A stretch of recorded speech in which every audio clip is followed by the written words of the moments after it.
What did Brett Baer report last night? Well, it's all related to the Clinton Foundation investigation, and that there are new emails, it's been going on since last year, and there's certainly a push-pull between Justice and the FBI in terms of Justice trying to basically get them to stand down on the investigation of the Clinton Foundation, particularly after this meeting that the Justice and FBI had in February of this year.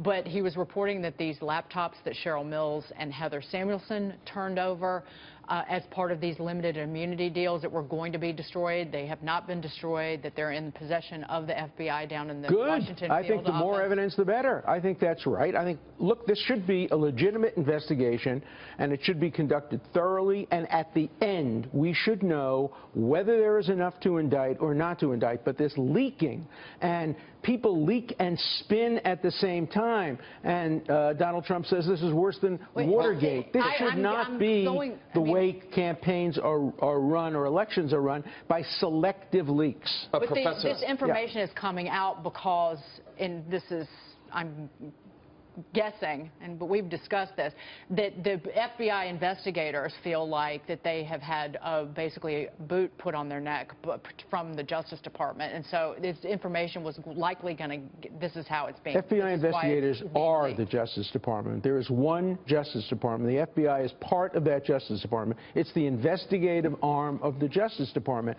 and the answer is not leaking and selective leaking. Look, there are people in the FBI who are strong Trump supporters. There were probably people in the Justice Department who were strong Hillary Clinton supporters. You know, when John Harlan was appointed Justice of the United States Supreme Court, he said, "I will never again vote in an election." That's the way it ought to be. We must depoliticize criminal justice investigations, not allow leaks. We're a third world country when it comes to the way we conduct criminal investigations. We're turning into a banana republic. What if Hillary Clinton wins? Are there, do these investigations just suddenly stop? No, of course not, because there are career people. But what if Donald Trump wins? Do the investigations just stop? There are investigations of both.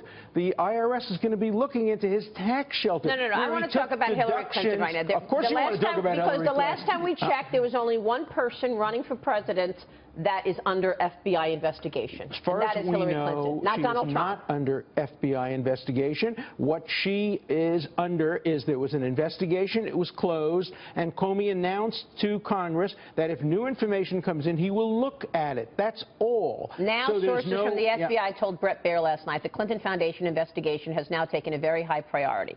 Agents are interviewing and re-interviewing multiple people on the Foundation case about the possibility of pay-to-play. Pointing to the FBI's 302s and the interview of Clinton, top aides said, a lot of people said a lot of things. Now agents are going through what they have and what others have said, checking if it lines up. They also said the classified email investigation is being run by the National Security Division. Okay, so we now have clear evidence of a crime by agents of the FBI leaking information about ongoing investigations. That is a clear crime. You are not allowed to leak information about ongoing investigations, particularly if it involved any grand jury. So yes, everybody is creating problems here, and that's not the way elections ought to be conducted by the United States. Hillary Clinton had nothing to do with creating any of these problems. Of course she did, and of course so did the people in the Justice Department who were leaking, and so did her husband by going on the airplane and meeting with Loretta Lynch.